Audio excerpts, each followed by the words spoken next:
Well, it seems to be working. So, I mean, I could check, I suppose. Um, yeah, I'm there. I can see me. So thanks for tuning in. As you know, I'm going to try and do these regularly, once a week. I want to build my YouTube channel up. Then I'll start doing proper content,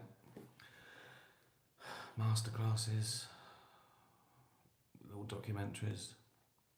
Um, but the main reason is obviously so I never have to do press interviews or, or put on trousers and go on chat shows, which I haven't done.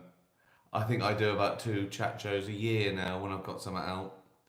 I think the last time I did a press interview was about, in Britain anyway, I think about 4 years ago. I don't trust them. I don't. It's not that I don't trust them. It's just that the only reason I do it is to tell people my show's out. So I don't want the other clickbait. That they try and get you to talk about other things, which I have no interest in, and takes the eye to say, watch the show. So with social media, you just put a clip out, and you know what I mean. Um, it's not that I want to talk to you guys. You pay my wages. I don't even need that anymore, do I? Uh, I'm uh, I'm thinking of doing some influencer stuff because you get offered these things to. Will you tweet about this new chocolate bar or this thing? I go no, no. But I think I should do it and just give it straight to charity and say it and say, buy this chocolate bar. They've just given 20 grand to a dog charity or something. So it's like it's honest and open and it knows enough my nose. People know why I've done it. They don't suddenly think that I'm backing this brand or whatever. Um, so questions. Got some questions. Thomas, will AI take over comedy? I don't think so, but what's your opinion? No. I've tested it. It can do sort of mild puns and, you know, mock the style of.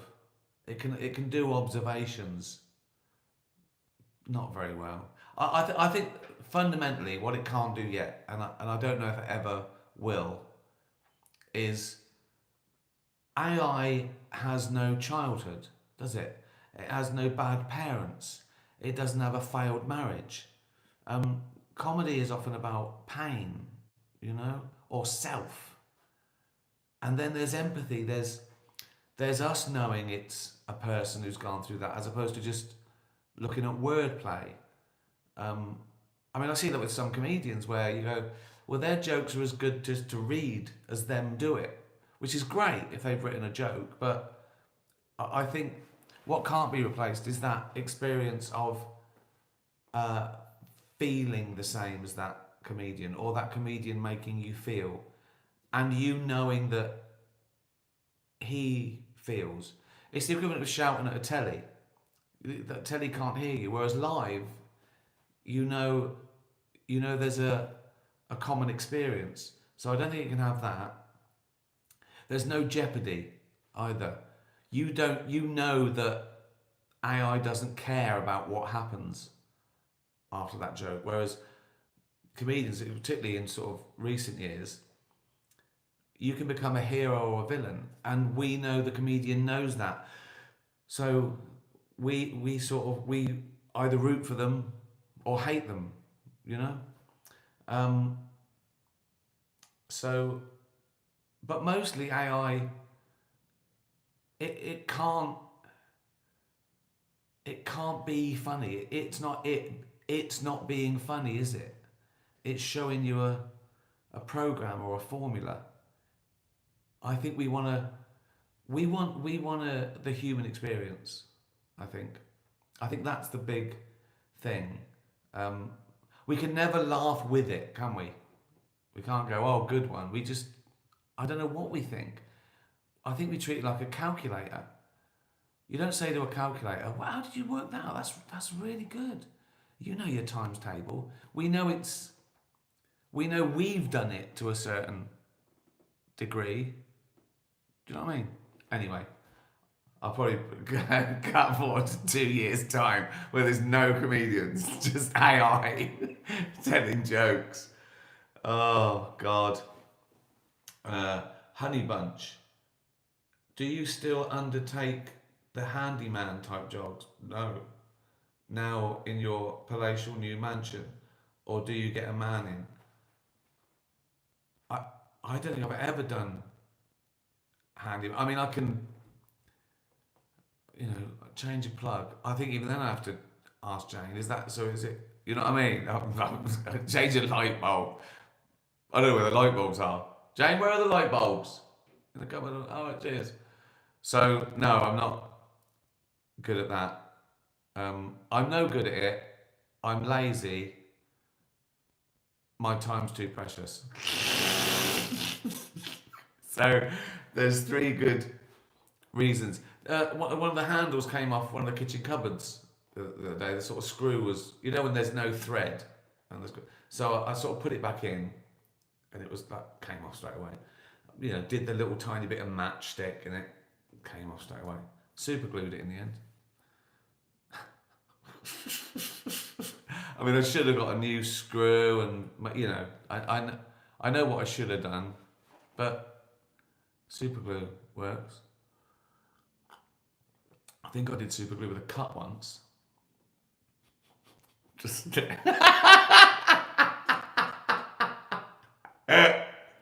I'm not a doctor. I think I backed out. I thought, no, that probably get infected. Svava, what made you decide on cats instead of dogs for your new animated series? I can't wait. That's them saying that, not me.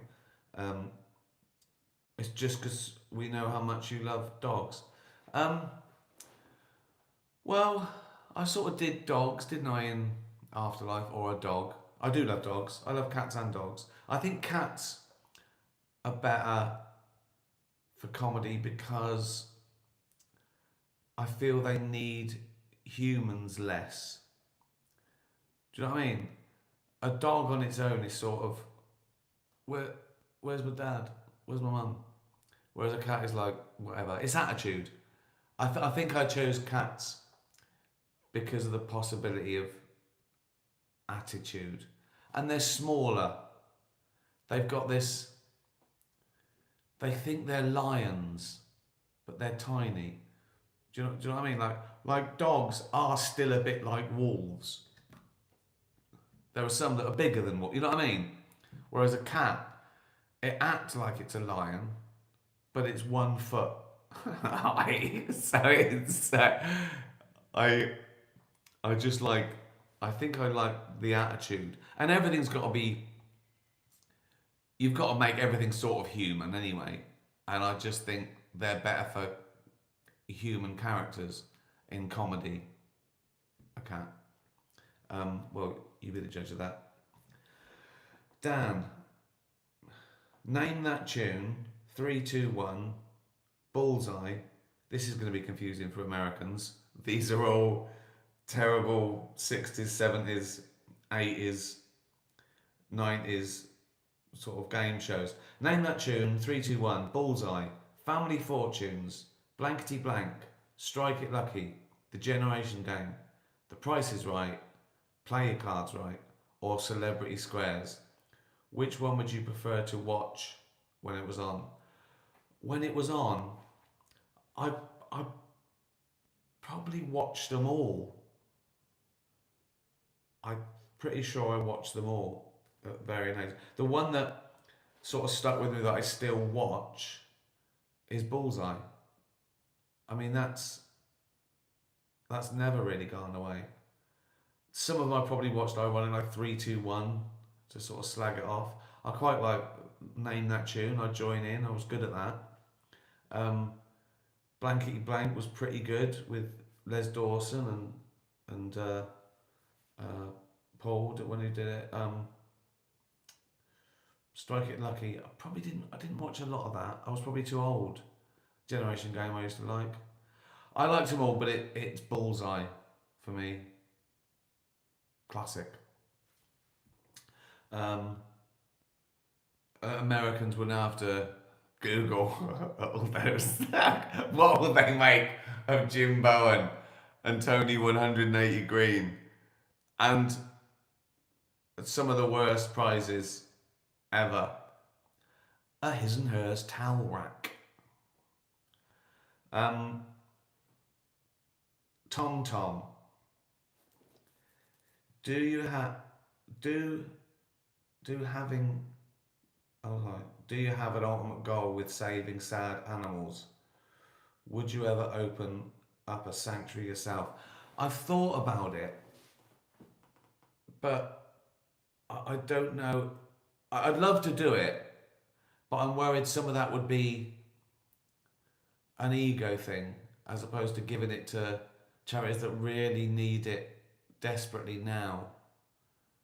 Um, it can't be a bad thing to have another one on the market, but um, I, I, I'm worried I'd have to let someone else run it anyway, wouldn't I? So it's probably better to sort of stay current and you give it to them, the neediest, most urgent causes sometimes. Um, an ultimate goal, I don't know. It's never ending, isn't it? It's just never ending. There'll never not be animals to save with fashion and disasters and just cruel people, really. Um, so they're, um, but there are some charities set up to end the problem, like Animals Asia. That's close to ending, bear bile farming in Far East. They're close to making that not a thing anymore. So sometimes sometimes there are real results. Politically, when you get a petition signed with 100,000, it goes in court and they ban something. There's little things happening all the time. Banning fur, banning imports, banning.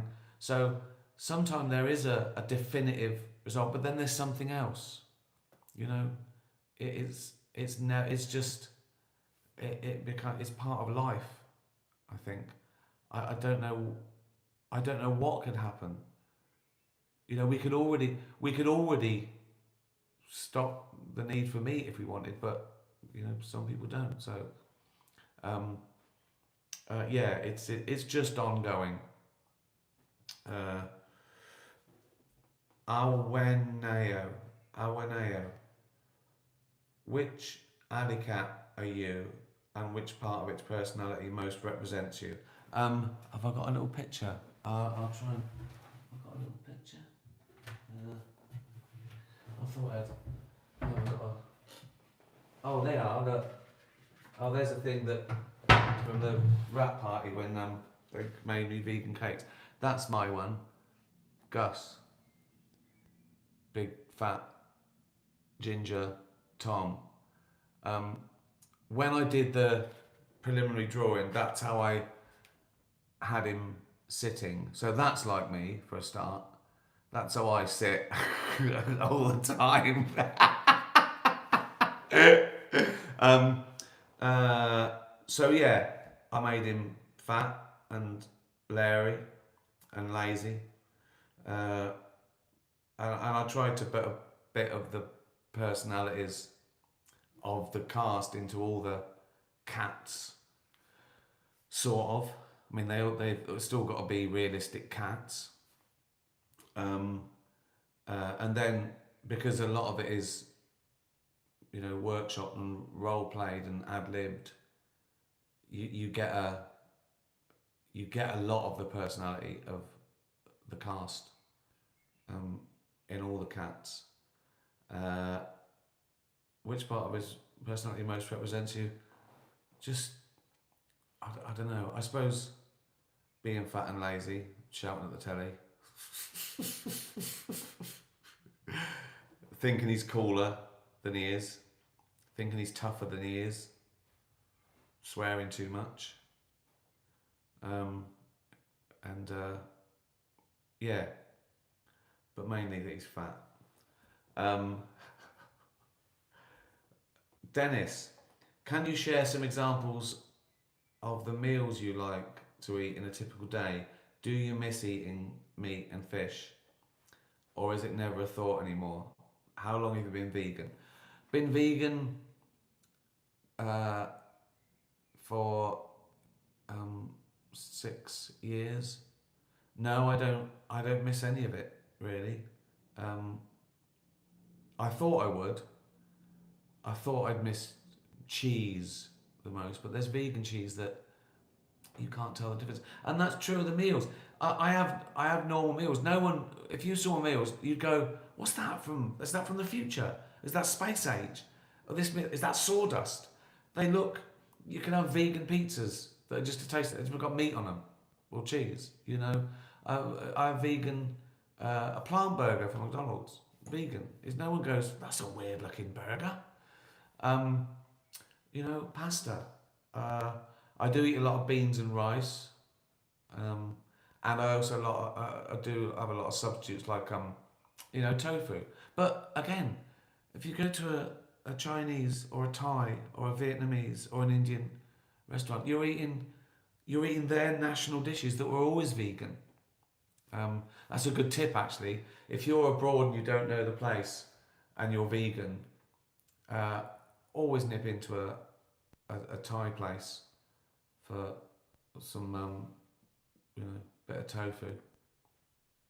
But there's no difference, and I probably have bean soup or vegetable soup or lentil soup every day for lunch with bread. Again, no one's gonna go. That's a weird lunch. You wouldn't know the difference. You wouldn't know the difference.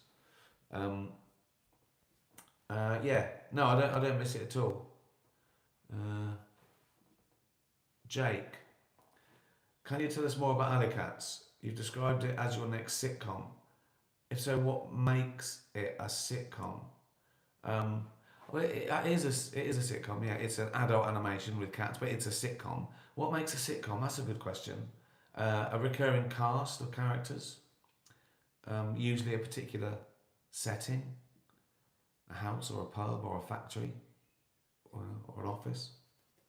That's a good idea, isn't it? Do one in an office, maybe. Um, Shorter format. Most sitcoms are like 20 to 30 minutes, not like a film or something or a drama, which is often longer. Uh, Often episodic. You can have a trajectory and a progress, which I always have. Mine are sort of a cross between sitcom and a serial because I do have them, particularly now with streaming. I think most of my stuff you could binge watch, and you've got to watch it in the right order because things happen and have consequences. Whereas most sitcoms, it doesn't matter what really happens, you end back at square one. A traditional sitcom, there's no real development, often not even callback outside the regular characters. Uh, what else? I'd add that there's usually a family, if not literally, then metaphorically. Like you create a family. A workplace they can be a family of sorts. Bilko, it was in the army. They were a family. Um, Whatever. Even like Porridge, is group of people who are sort of, it was a family in there. And another thing that I think about sitcoms that we don't usually talk about, somehow the characters are trapped. There's again either literally or metaphorically. Like Porridge was trapped; he was in jail. They couldn't leave the situation. Steptoe and Son, he was trapped Emotionally, he couldn't leave his dad. He hated it living there, but it's his dad. Um, Only fools and horses. They're sort of trapped economically. So there's got to be some sort of family and entrapment as well, I'd say, which Alicats have got. They're the bottom of the pile. They're sort of huddled together in this disused basement. There's danger everywhere. It's a cruel world. It's quite Orwellian as well. It's like Only Fools and Horses, but mixed with um, two legs bad, four legs good. So they're always rallying against a cruel world. And they've got short lives. It's quite existential. Everything I do is existential. But that's what I think makes it a sitcom, and what makes sitcoms a sitcom. You may disagree, but don't, because I'm right. What's the main mistake new stand-ups make? I wouldn't say they're mistakes. They're learning, aren't they? And with stand-up, the only way you can learn is by getting it wrong over and over again until it's right. It seems odd to say it's a mistake. You're practicing. You know, you've got to try things and get them wrong. Mistake maybe, I don't know, doing things they don't want to do because they think it's a stepping stone, doing things that they'll later be ashamed of to get their profile up that stays around. They're sort of more mistakes, I'd say. But someone going on stage for the first time is you don't know. You've got to do it. You've got to make so-called mistakes. You only learn from your mistakes. You literally only learn from your mistakes. If you go on and the first thing you say is fine, you won't learn anything. You'll do that the next time.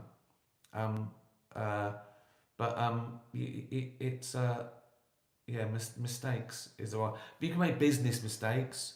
You know, get with the wrong agent, do the wrong thing that you hate, take the wrong wage that you hate, get stuck in something because it pays better than the thing you wanted to do that was harder. That's what I'd call mistakes.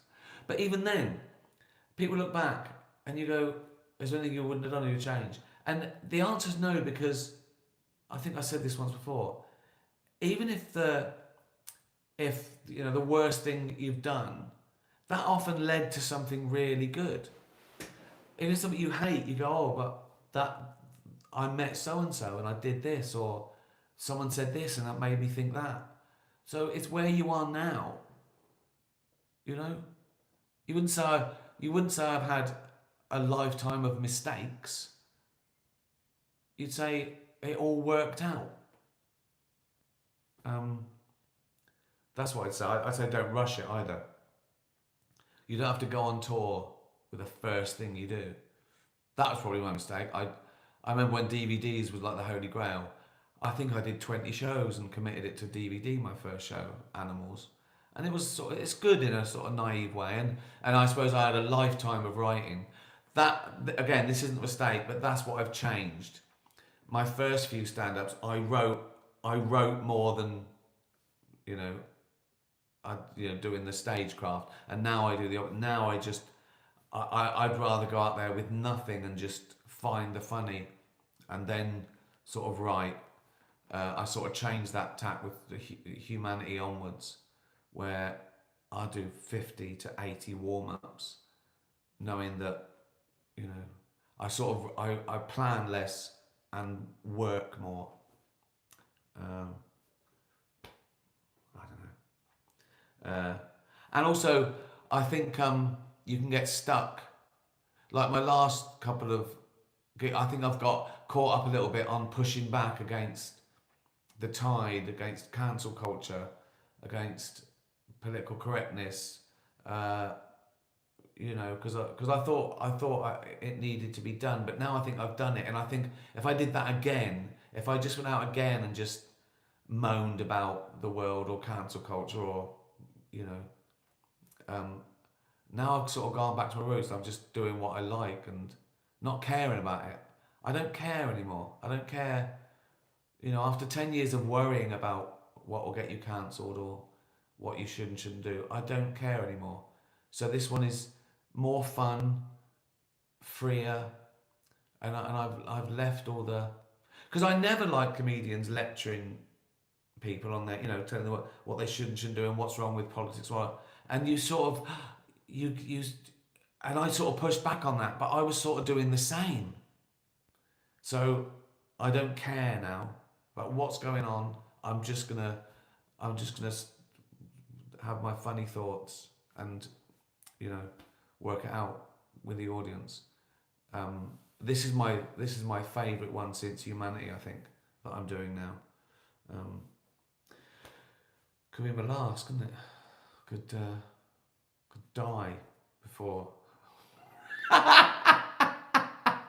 it makes Netflix. Anything could happen. Um, right, how long have we done? I'm waffling on. Lorna, if you had to host the Golden Globes or any other award show as one of your characters, which one would you choose? That would be horrendous. Or my Golden Globes is sort of a character, isn't it? It's that sort of brash, arrogant, drinking, rat packy type. I'm not one of you. Sort of a persona, and I mean it.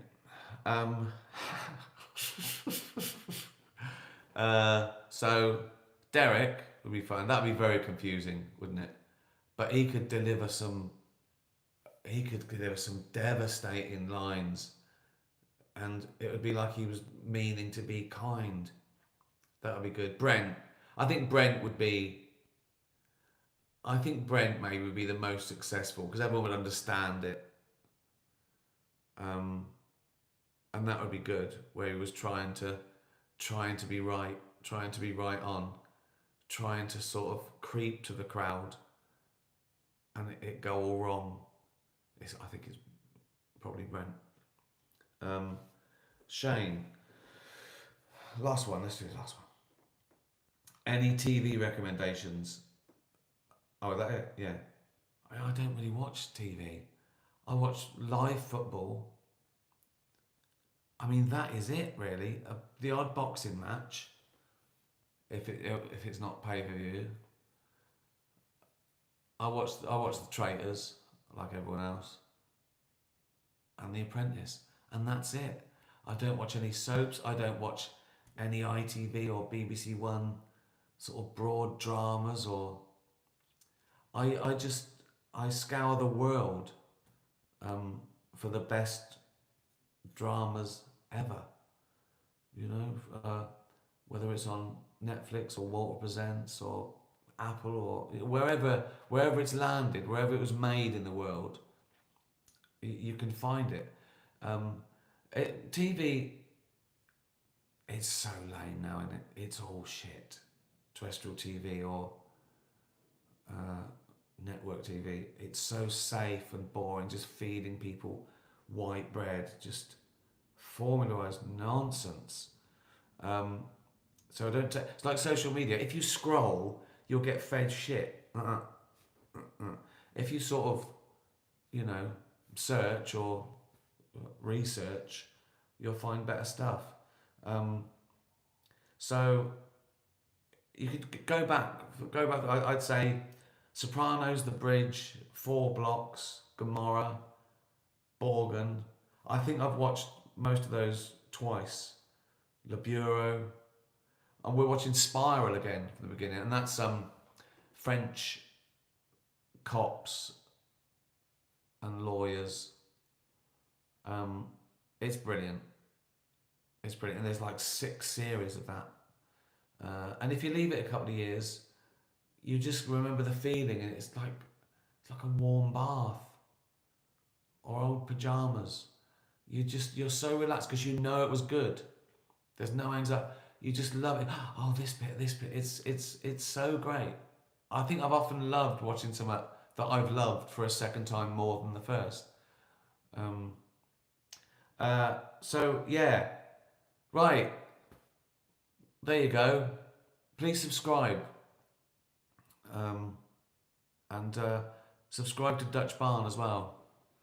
And if you buy a bottle, you can help donkeys. So I'm going to go and watch an episode of Spiral now. So au revoir. I've got to turn it off my fat fingers. Cheers, everyone. Be nice to animals. Alicats coming soon. Try and get a ticket to one of my warm-ups. Then I'll be announcing the tour, I don't know, in a few months. You don't care, do you? You don't care. In the meantime, I do this shit to keep you amused. And me. I enjoy it. And I'm doing it for a reason, aren't I? So I never have to speak to the press again. Tatty bye, everyone. Tatty bye.